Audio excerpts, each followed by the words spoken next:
Tanto o número de casos novos quanto de mortes pela doença do coronavírus 2019 aumentaram no mundo na semana passada. Foram pouco menos de 3 milhões de diagnósticos positivos e cerca de 56 mil mortes, anunciou na quarta-feira a Organização Mundial da Saúde. O contágio aumentou em todas as regiões, menos na África. A variante Delta está dividindo o mundo entre vacinados e não vacinados. Os países, cidades e regiões com menos de 30% totalmente vacinados enfrentam uma nova onda de casos, hospitalizações e mortes. As mortes na África, onde a vacinação está mais atrasada, aumentaram 50% em uma semana. A Argentina passou de 100 mil mortes pela Covid-19, é o 11º país em número absoluto de mortes. A Austrália estendeu o confinamento na maior cidade, Sydney, até o fim do mês. Nos Estados Unidos, o número de casos dobrou em Nova York, mas a cidade está 65% vacinada. A situação é pior nos estados que estão mais atrasados, como Arkansas, Kansas, Louisiana, Missouri, Mississippi, Oklahoma, Tennessee, Texas, todos dominados pelo Partido Republicano, onde há deputados e senadores contrários à vacinação em nome de uma suposta liberdade individual. A diretora do programa de imunização do Tennessee foi demitida por incentivar jovens adolescentes a se vacinarem.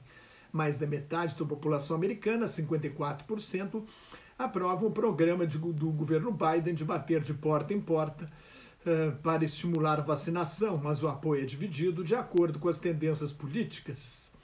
91% dos democratas são a favor, 47% dos independentes e apenas 28% dos republicanos, que parecem esquecer que o Plano Nacional de Imunização começou no governo Donald Trump.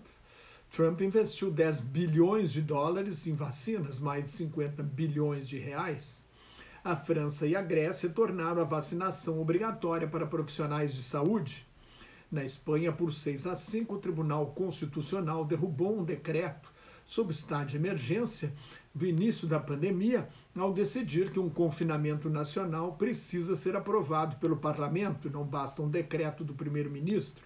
A medida não está mais em vigor, mas a decisão pode gerar pedidos de ressarcimento de quem foi multado por violar as regras do confinamento. Na África do Sul, mais de 70 pessoas morreram numa explosão de violência deflagrada pela prisão do ex-presidente Jacob Zuma, que enfrenta vários processos de corrupção, em meio à terceira e pior onda de contaminação pela Covid-19 no país. Há uma onda de saques e ataques a carros, ônibus e prédios. O movimento é organizado por partidários de Zuma, entre eles há membros das forças de segurança, do serviço secreto e do antigo braço armado do Congresso Nacional Africano, do tempo da luta contra o regime segregacionista branco do apartheid. Por trás da revolta, haveria antigos membros do Umkhonto we-Sizwe, a Lança da Nação, que um dia foi comandado por Nelson Mandela. Zuma recebeu mais de 700 acusações de corrupção. No Brasil, ao depor na Comissão Parlamentar de Inquérito do Senado sobre a pandemia, a diretora da Precisa Medicamentos, Emanuela Medrades, que finalmente falou, fez um depoimento cheio de contradições. Ela nega que a empresa tenha oferecido vacinas da companhia farmacêutica AstraZeneca por $10 a dose. O preço contratado foi $15. Seguindo a linha de defesa feita pelo senador Flávio Bolsonaro, ela declarou que a fatura da compra da vacina indiana Covaxin foi enviada em 22 de março, portanto, depois da visita ao Palácio do Alvorada, em que o deputado Luiz Cláudio Miranda e seu irmão Luiz Ricardo Miranda, chefe do Departamento de Importações do Ministério da Saúde, denunciaram irregularidades pessoalmente ao presidente Jair Bolsonaro. A diretora da Precisa, ela mesma havia dito em audiência no Senado, em 23 de março deste ano, que a fatura havia sido enviada em 18 de março. É a quarta versão do governo sobre o caso. O negócio foi cancelado. A pandemia agravou problemas psicológicos como angústia, solidão e depressão e o uso de álcool e drogas. As mortes por dose excessiva de drogas nos Estados Unidos aumentaram 30%, para um recorde de 93.331 overdoses fatais em 2020, principalmente por opiáceos como o fentanil e metanfetaminas. Finalmente, o Ministério da Saúde reconhece no Brasil que o tratamento precoce com azitromicina, ivermectina e hidrocloroquina não funciona. A China, segunda maior economia do mundo, origem da pandemia, cresceu 1,3% no segundo trimestre em comparação com o primeiro e 7,9% nos últimos 12 meses, bem menos do que os 18,3% registrados no fim do primeiro trimestre, porque o primeiro trimestre do ano passado foi o período mais crítico da pandemia na China, com a primeira queda do produto interno bruto no país desde 1976, ano da morte de Mao Tse-tung e do fim da grande revolução cultural proletária.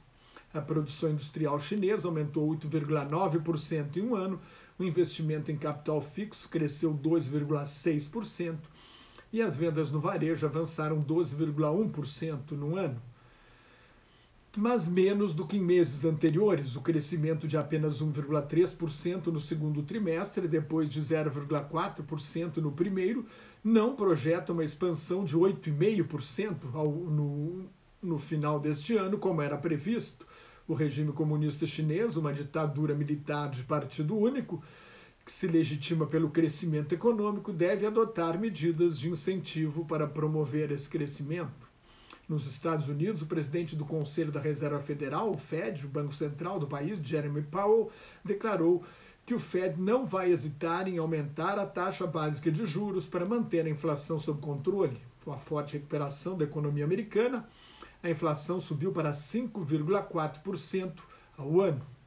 Mas Powell repetiu que espera que a alta nos preços diminua até o final deste ano. Isso significa que não pretende aumentar os juros por enquanto.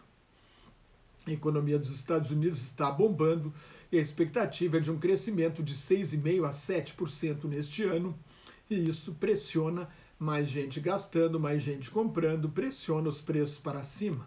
Há 8 dias do início da Olimpíada de Tóquio, 8 funcionários do hotel onde está a equipe de judô do Brasil testaram positivo para a Covid-19. Eles não tiveram contato com a delegação brasileira. A maioria da população japonesa é contra realizar os Jogos em meio à pandemia. Com o estado de emergência em vigor desde segunda-feira na capital do Japão, não vai haver torcida durante a Olimpíada. Mais notas e comentários sobre política internacional no meu blog Globalização em Crise, onde estão os últimos números da pandemia, no meu Twitter e no Facebook, onde colaboro com o grupo Quarentena News. Cuide-se, fique em casa, se não tiver nada muito importante a fazer na rua, use máscara e tente manter uma distância mínima de 2 metros de outras pessoas quando tiver de sair na rua, higienize sempre as mãos. Não perca a oportunidade de tomar vacina e muito obrigado pela sua atenção.